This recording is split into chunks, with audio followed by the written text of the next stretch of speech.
Your voice, your opinion, your community. Fact TV, free speech, protected.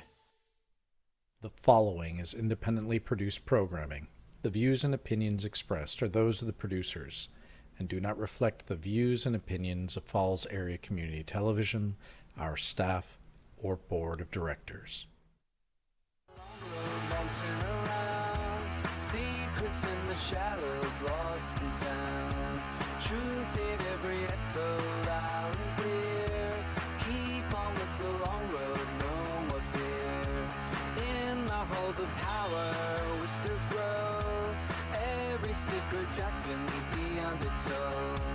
Honest stories hidden in the glass. On this long road, in the truth we trust. Hello, my name is Kris Roberts. Welcome to The Long Road.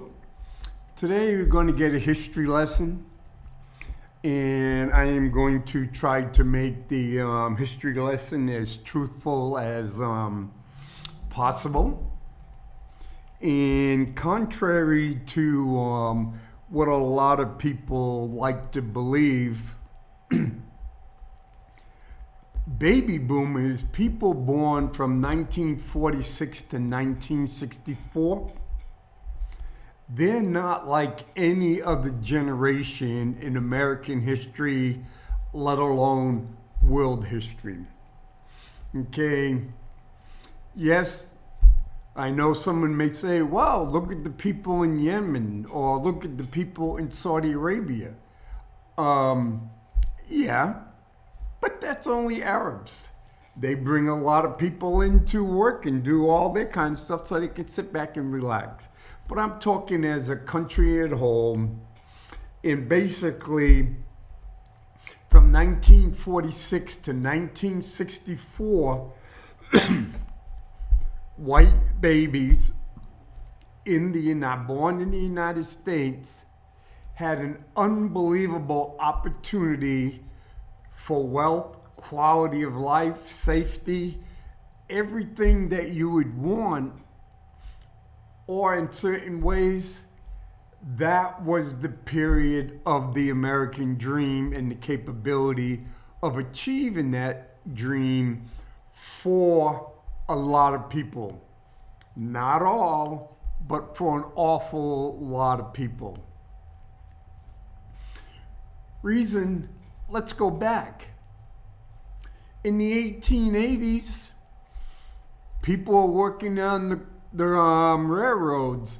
People were working in coal mines. People were working in steel mills. People were working in factories. Just barely surviving. Living in slums. Having poor health to no health care. Dying early. And that was just really the European immigrants. We had rules that we wanted to make sure we kept the Chinese and the Japanese out of the country. But we brought them in, we packed them in the cities, we put them to work. Then in the 1900s, up to that time, there was a number of panics. Financial panics into country after the Civil War on, that cost a lot of people their jobs. A lot of big companies went out of business, railroads, mills, you name it. And then it was going, then came World War I. And the United States, hey, we started making out pretty good because we became the arsenal of democracy and people started to work so we could sell stuff to the Allies in Europe. Everything kept on going good. You know what? We would benefit from it. A lot of the countries like France and England, Belgium, Holland, their economies were pretty much destroyed.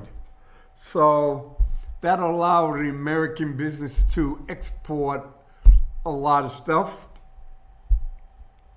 And we had the stock market growing, companies like General Motors started introducing financing for buy a car, pay financing, and everything was going good until 1929. The stock market, everything fell out. The bubble crashed.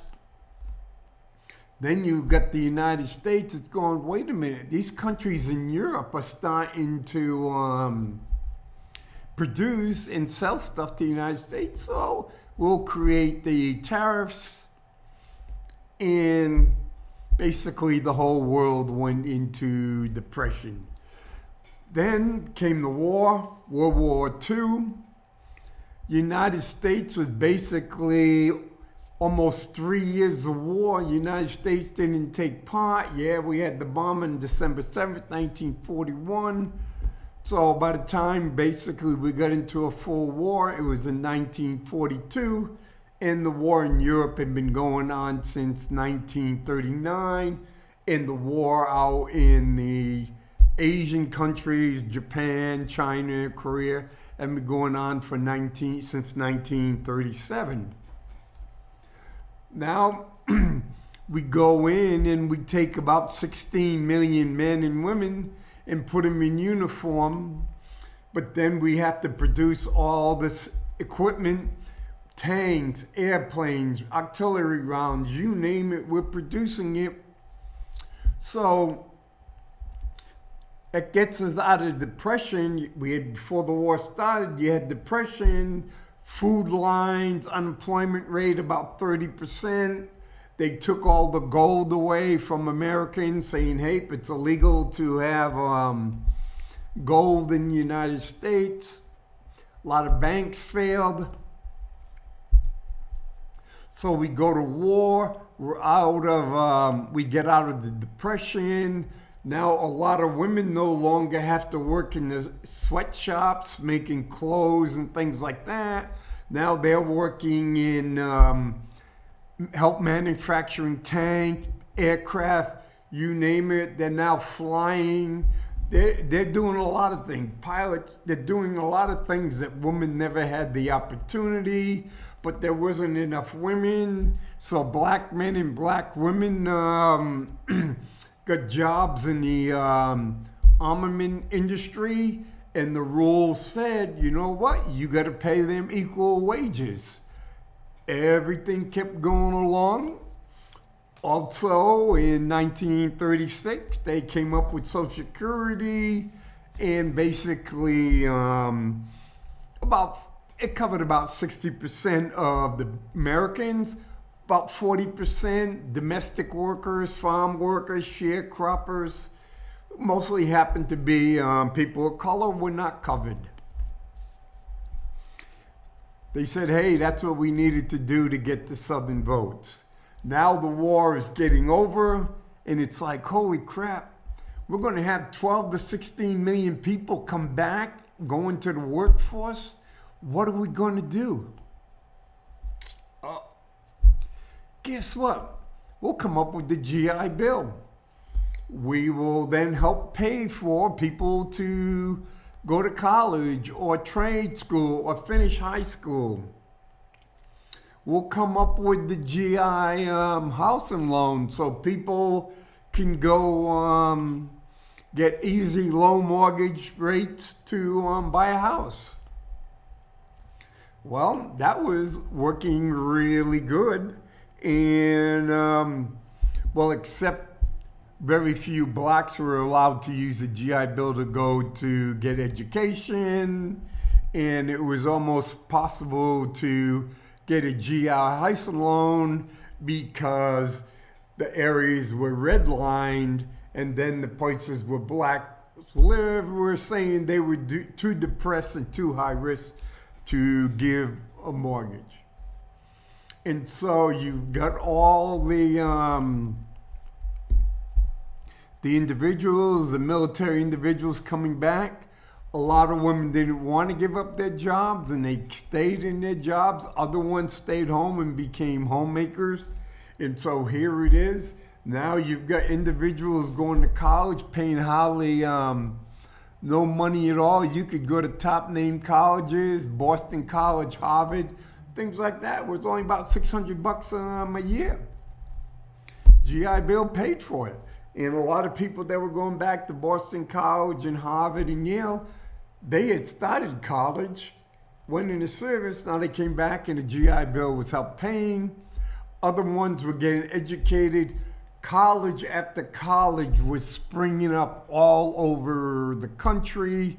They're saying, wait a minute, this is easy money. Let's just keep taking all the individuals in and we can go and we get a diploma. Japan was destroyed, Germany was destroyed, France was destroyed, Italy was destroyed, China was destroyed, England was wiped out. United States had no economic competition. Almost everything, okay, we come up with the Marshall Plan to help rebuild the Europe, but they had to buy the steel and they had to do all this kind of stuff from us, so giving people a lot of well-paying jobs. Now it's kind of like we can't find a lot of workers. And so, you know what? Let's offer workers pensions. Let's offer workers health care. Unions were strong.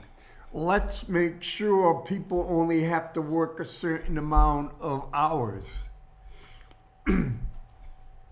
So here it is. You have the kids that were born during the Depression and World War II having babies who were born all of a sudden in a situation that the United States had never ever seen before. Hey, I now make enough money because I went to school on my GI Bill and all these white collar jobs are being created. So now I can go and buy a house, and now you get these suburbs building housing developments left and right to get away from the city. So you had these communities of like people. Not only do we build these suburbs, it's great. We build our own schools, we build our own hospitals. We don't have to share. Bingo. And yes, you could go to the hospital without getting wiped out. I had a veteran that went to the hospital in 1966. He spent the night, he had to go to the emergency room, he was in a car accident, and the bill was $29 for staying that night. Medicines and everything were like $3. The whole bill was less than $40. So everything that you could possibly want was there. Then your kids grew up. You went to you built these new schools, and you had some of the best teachers because a lot of people had gone to college to become teachers and everything using the GI Bill. Then you had a lot of funding from the states and the federal government. In some states, you could go to college for free. California was really good at that. Or you had student loans, basically government loans, because can't even think of them. So I went to King State, they were $1,000 a year, and King State was $2,500 a year. So there was with the loans, national defense loans. Bingo, hey, go to college because they wanted us to go to college. They wanted more educated people. They wanted more engineers, mathematics. We were in a race with Russia at the Sputnik went up. So people kept complaining and we go, oh yeah, bingo. Everything that we had, that we could possibly want was there.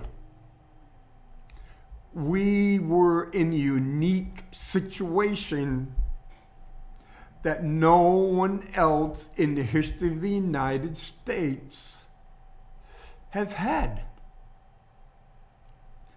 And it all changed in 1973. We ended basically we ended the Vietnam War, we ended the draft, we said, hey, a volunteer army. Then for the longest time, up to a few years ago, when you look inflation-based income, it was up to a few years ago, like 50 years, for adjusted base income to be higher than it was in 1973. Productivity kept going up, but the wages weren't going up. We went through years of 10, 11, 12% inflation. Nothing happened. Things started going downhill. But you go, well, 1973 things change. Well, if you were born in 46, you got to go to college, and chances are you already had your little starter home, and you had a good white-collar job. And it was so sad, so sorry, so sad for the people that were being born in the late 60s and the early 70s. And we go, why?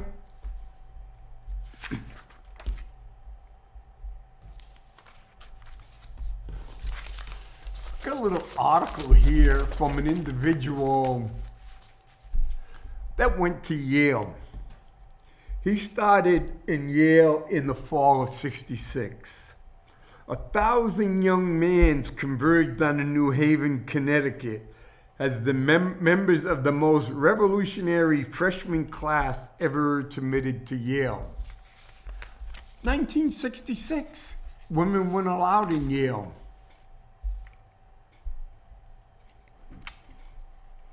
Okay, they had 3 goals: modernize Yale, democratize America, and save the world. In his 55th year reunion, just recently, there was a couple hundred people that were there. He goes, under our generation watch, America suffered a collapse in social trust, civic faith, economic mobility, family formation. We cannot find our can-do. We're angry, we're cranky, aggrieved, tribal, stuck. Our only big national project is the multi-front cultural war. Beyond our shores, we've become a pariah. And that's before we went to war in Iraq. That's before Israel was doing what they're doing in Lebanon. Okay? And he goes in and says, who do we blame this stuff on? And you know what?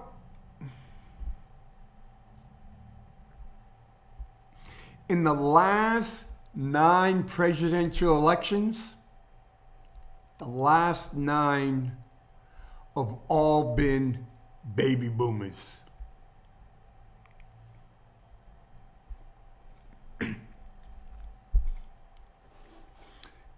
Like baby boomers, 61 out of 100 seats in the United States Senate are baby boomers.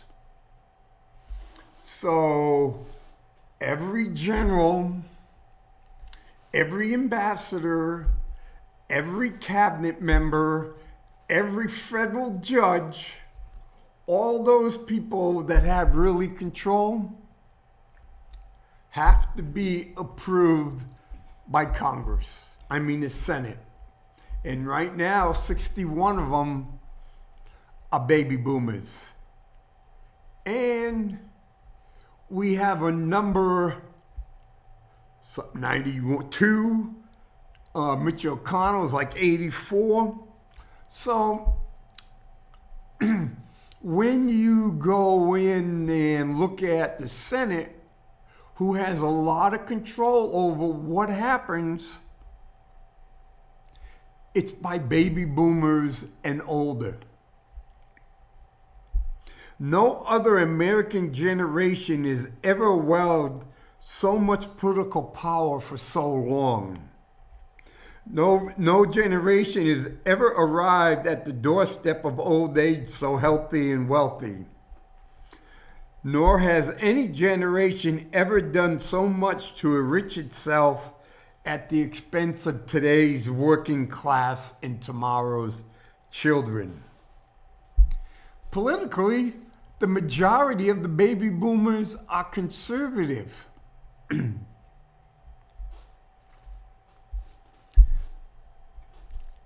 47% of the people that vote are baby boomers. So baby boomers control an awful lot.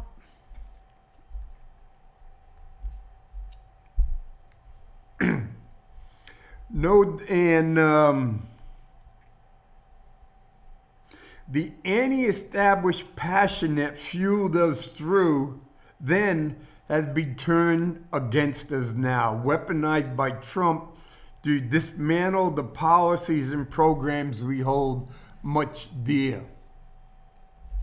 So what happened is Donald Trump, not a baby boomer, looked at what the baby boomers did to get into power, and he says, well, you know what? The baby boomers say, oh, that's trash there. We won't care about those people. We're just going to care about ourselves. You uneducated, man, we don't need you. So Donald Trump comes up and says, hey, I don't like educated people. I don't like educated people. I like uneducated people. So he used what the baby boomers did to get in and stay into power to help create MAGA, to make America great again. Well, really the peak of America was the early parts of the 50s and 60s and 70s, because we had all that. And we got greedy. The baby boomers got greedy. As the baby boomers moved into political power, moved into leaderships in big businesses and corporations.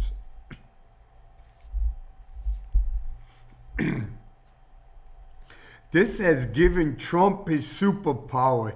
He too hates elites. And that's what he feeds the people, a lot of the MAGA people. And the colleges like Yale, Harvard, all these elite colleges, they look down. A lot of them with the baby boomers as professors and leaders look down and say, we don't care. You know what? You guys, you people are insignificant. Wash our cars, sweep the floors, do this. And one research shows in 2024 election, 97% of all money donated to political campaigns by people that work for Yale went to Democrats. And Donald Trump ate that up. And after he got elected, who is he going after? The elites in these places.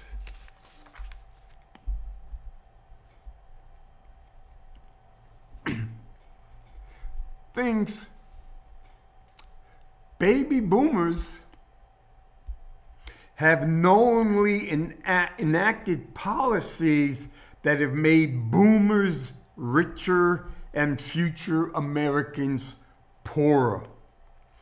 Our grandchildren will spend their lives paying off the federal debt we've racked up. Less than a decade from now, Social Security and Medicare will be insolvent. Wait until that happens. Wait until millions and millions of baby boomers no longer have enough money to live on.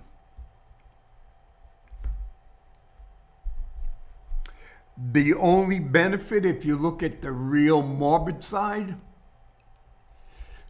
by that time, millions of baby boomers would have collected all they could do, and they've already passed on, not worrying about it.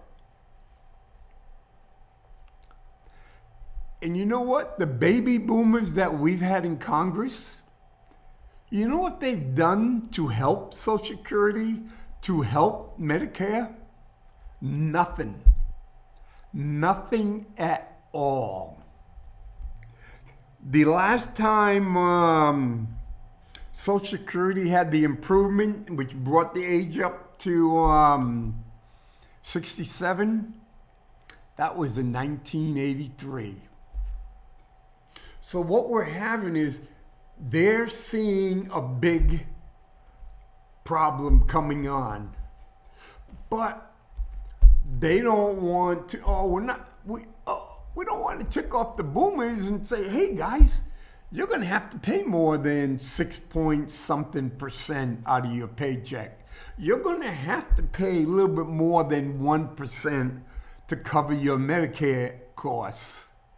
You're going to have to do this. You're going to have to do this. Oh, you guys, yeah, you make $25 million, but you only have to pay the same amount of money. Some guy making almost $150,000, or employees, you're going to have to pay a little bit more. Well, no, that's going to affect my stock value. It's going to affect my bottom line. Okay? So those are the people that were paying to elect these politicians, and then these politicians were being voted in by their fellow baby boomers to protect their baby boomers' pocket.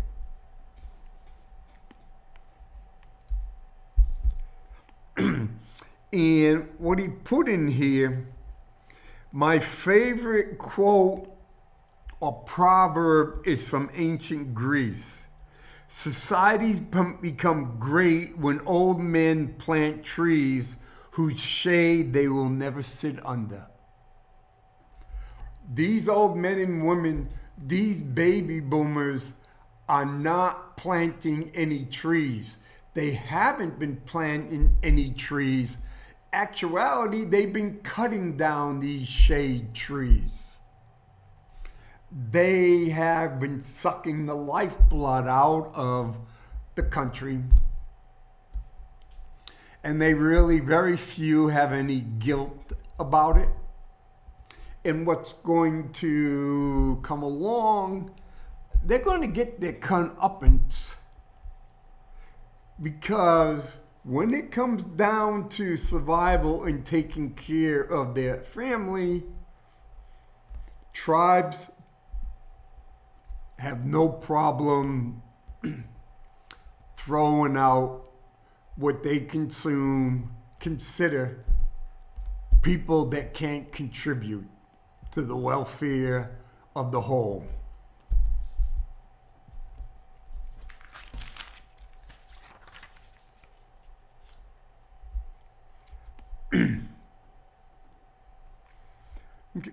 I popped in a pop quiz. In the 14 presidential elections of the boomer period, From Nixon's victory in 1972 to Trump's last year, how many times did a majority of boomers vote for a Democrat? So you have 14 elections, and how many times the majority of Democrats vote for a Democrat? 1. And that was Jimmy Carter. Because when it comes down to on boomers, if it comes down to my wallet, my bank account, I'm going to vote for someone who will protect mine. I can talk a good game, but it's kind of like, hey, we have a nice pie. Us boomers are going to take half of the pie, and then we will share equally with the other half, equally with everybody else. That doesn't mean the other half gets a whole half. No, this half is ours, and then we, boomers included, will share equally in the other half of the pie.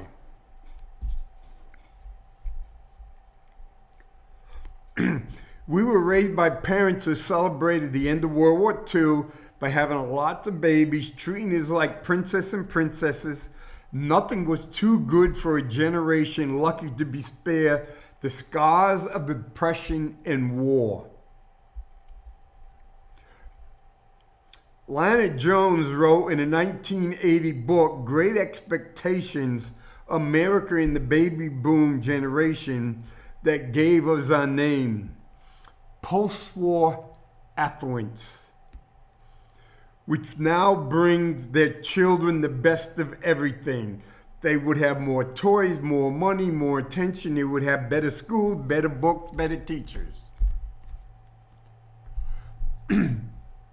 Yep, I'm a baby boomer. I look back at kindergarten, first grade, in the schools that I went to. All my classes had at least 30 kids, some pretty close to 40. And I look now at some of these schools and everything, classes are getting down 14, 15. And I'm going, why aren't we getting the same results? Why are educational results so much lower than it was in the 50s and the 60s? Because in a lot of ways, we had the best of everything. Even if you lived in cities, you had so much better than what a lot of, not even close to what cities have now.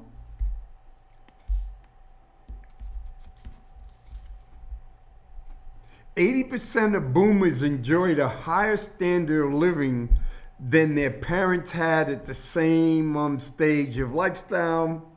For younger generations, we handed the American dream on the platter, and we're passing it to our children and grandchildren scraps.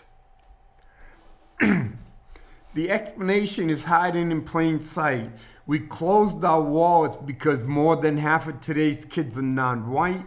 Many are offsprings of giant post-1965 wave of immigration into many colors when boomers drive the schoolyards and playgrounds.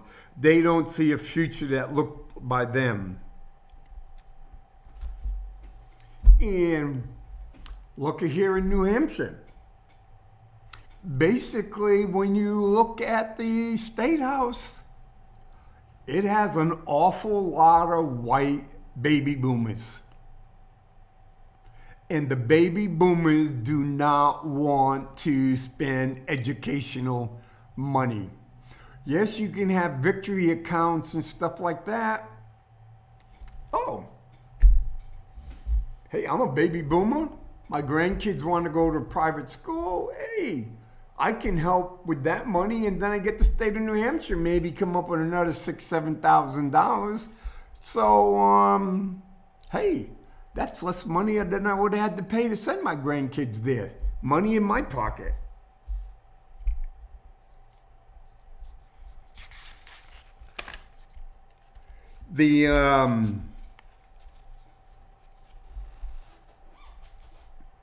Back with the baby boomers had, on average, 3 children per woman.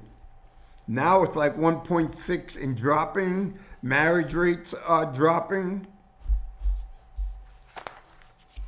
And one of the other things, he said on his class reunion, a couple of hundred that made it, their average wealth was $3 million.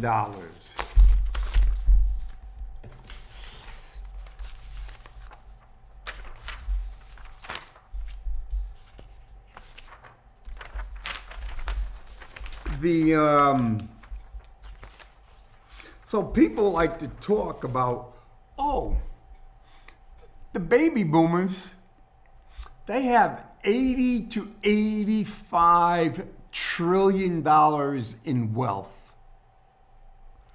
Well, and so like if you go on to a lot of these, like, oh, CNN, CNBC, these, you know, these other ones, you got people going, I have 1.4 trillion, billion, $1.4 million.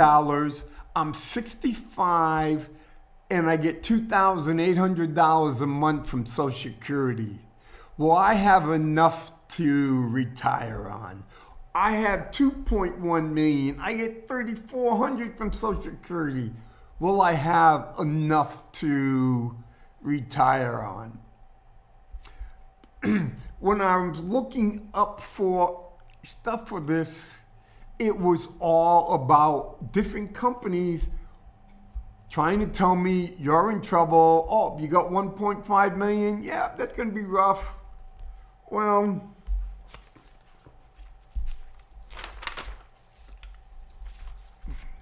now let's see. A baby boomer, if you don't have a high school diploma, average $77,000. That's all you have in wealth. That can be your car, that can be savings bonds or whatever. Unlike a few will have houses, so that if you have a high school diploma, it'd be $239,000. Okay, so if you had my little house and paid off, that would be mostly all your wealth. All my wealth would be tied up in my house value.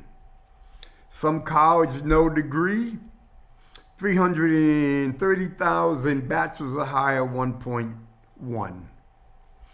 And it goes, per household income above all, along all boomers is $1.6 million.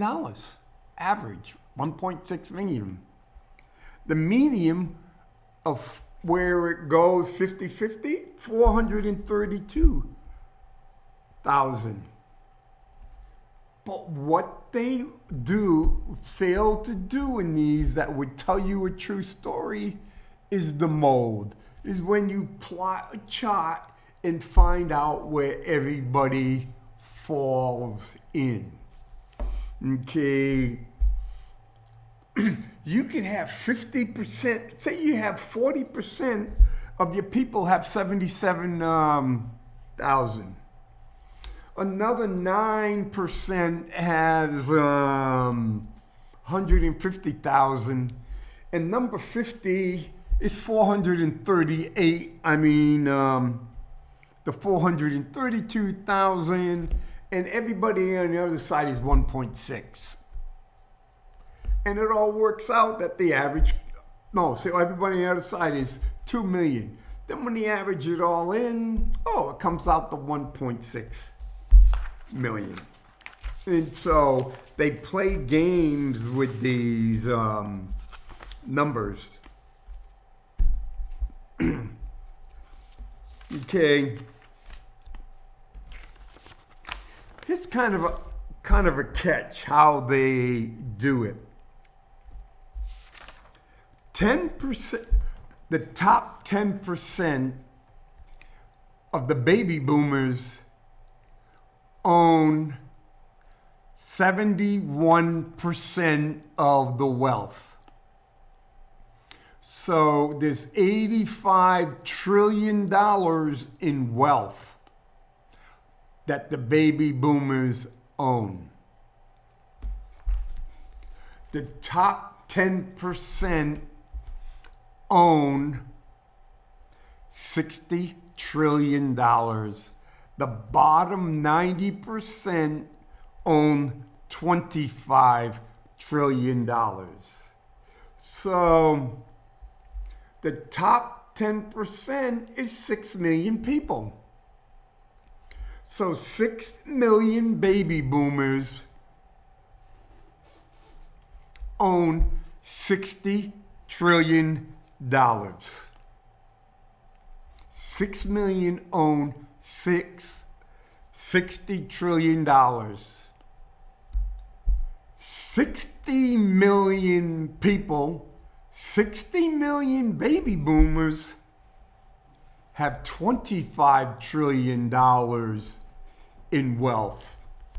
So, oops, wait a minute. That kind of throws those averages in medium off. 6 million, 60 trillion. 60 billion, 25 trillion. Okay. The Employment Benefit Research Institution did some modeling and everything. So they broke down the baby boomers in quartet by wealth and the income they were going to bring in. The bottom 25% of baby boomers, okay, 13.5 million baby boomers.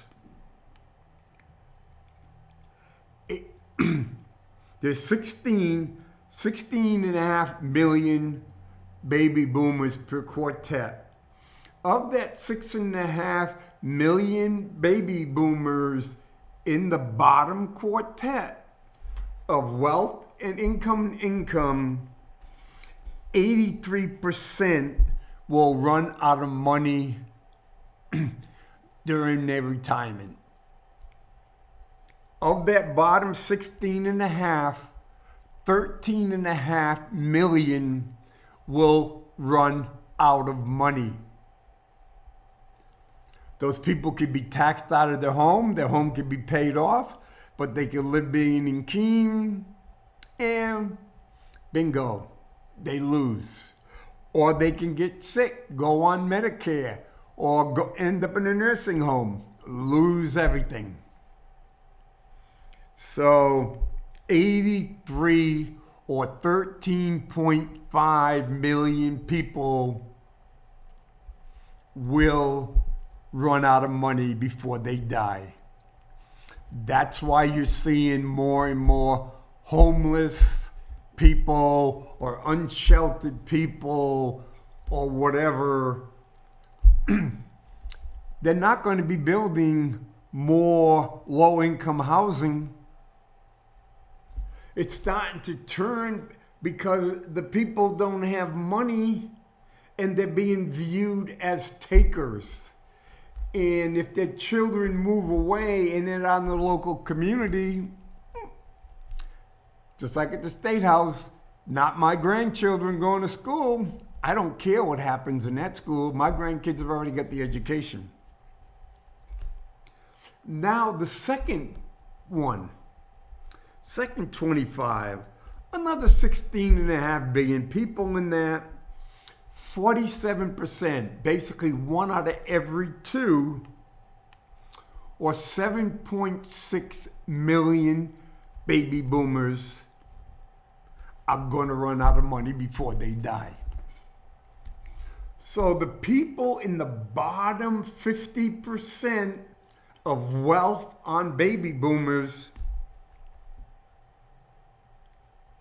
over 21 million of them are going to run out of money.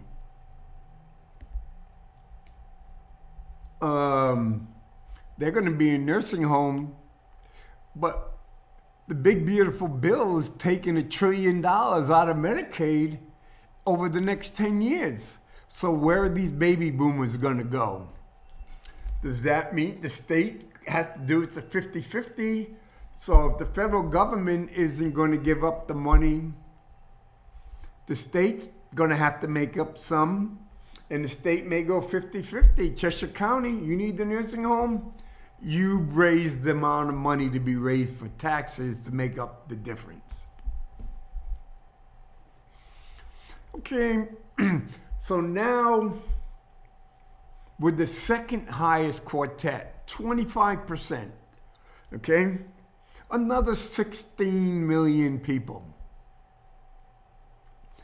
28% or 4.5 million people in the second highest quartet. We're talking basically from 26 to 50. 4.5 million of those people are going to run out of money when they die, before they die. So now, basically from 26 to 100 of baby boomers in wealth, there's like 49 million of them. But 26 million of that 49 million are going to run out of money.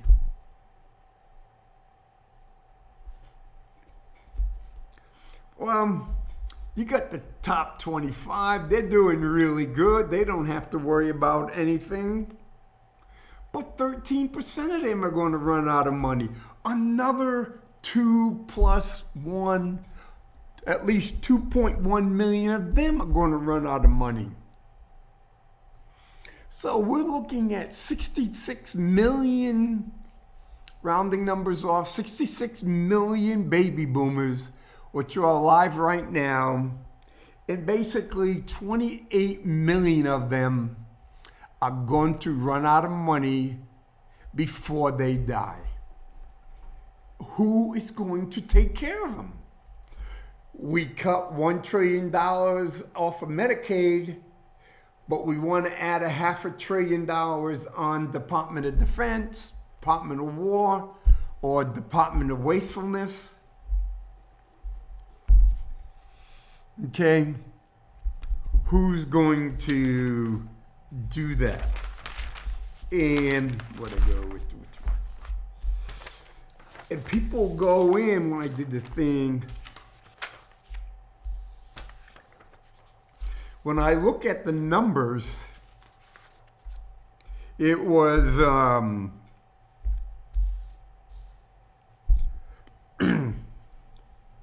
you know, when they say the median at $432,000, based on what you are going to bring in from Social Security, if you do what the respected thing of 4% of 432,000 and you withdraw 4%, that gives you $17,300 a month.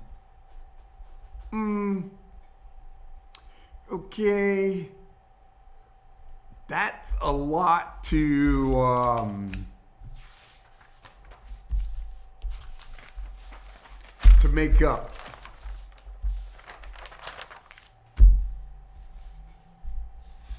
So when people are talking about trillions and trillions and trillions of dollars being passed down, how is it going to be passed down? it isn't going to be passed. Some are going to be lucky, but it isn't going to be passed down. When my mother-in-law, before she passed, $15,000 a month in a nursing home, 4 years, over $500,000 was wiped out. I had a brother and a sister-in-law that were really counting on it for their inheritance. Well, they didn't get much at all. That's happening over and over and over again. Nursing homes are sucking up people's money, taking people's houses, all that. The other part that no one wants to talk about is a lot of daughters are quitting their jobs to take care of mom and dad because they can't afford to put mom and dad in a nursing home. They don't want to put mom and dad in a Medicaid nursing home. You can go to some of these places, okay. Hey, assisted living. $85,000 to $100,000 a year. You know, that's like King Place over there. $100,000 for assisted living.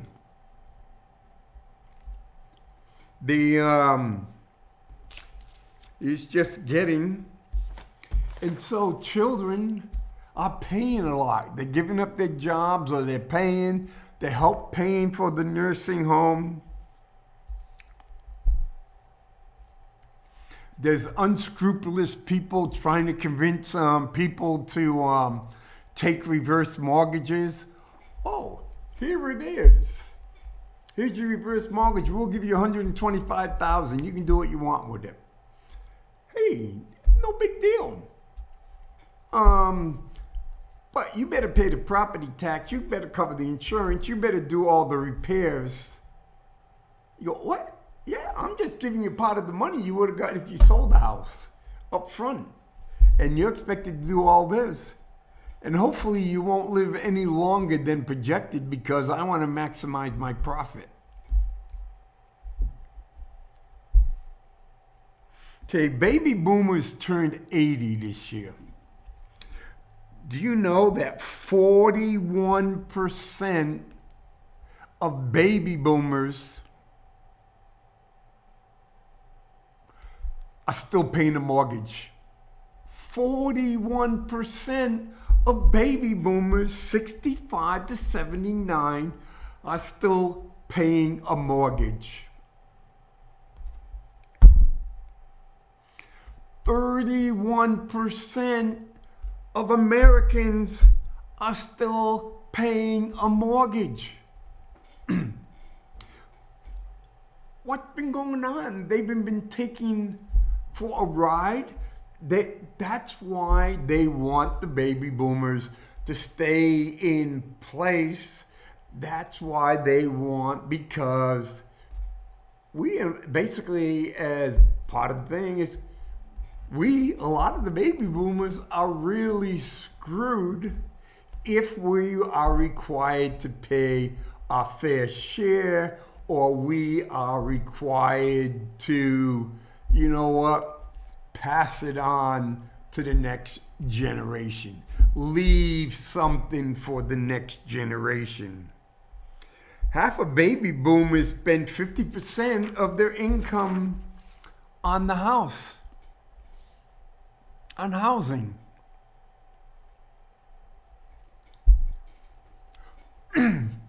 But let's look at,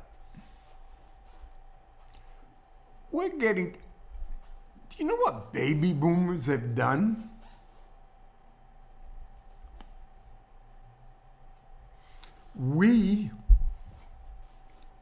Donald Trump and Biden are not baby boomers. But our baby boomers, we have passed on over $30 trillion. The baby boomer presidents, the baby boomer politicians, we have sucked $30 trillion away from our children, our grandchildren, and our great-grandchildren, so we could live the life of luxury. We could have the American dream.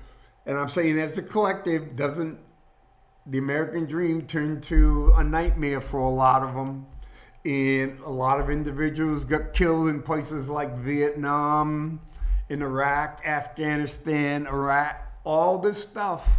We have wasted so much money so we could have it all. And here it is, we have to face the reality. We still have time. We still have wealth. It is time for us to stop hoarding that wealth and start sharing it.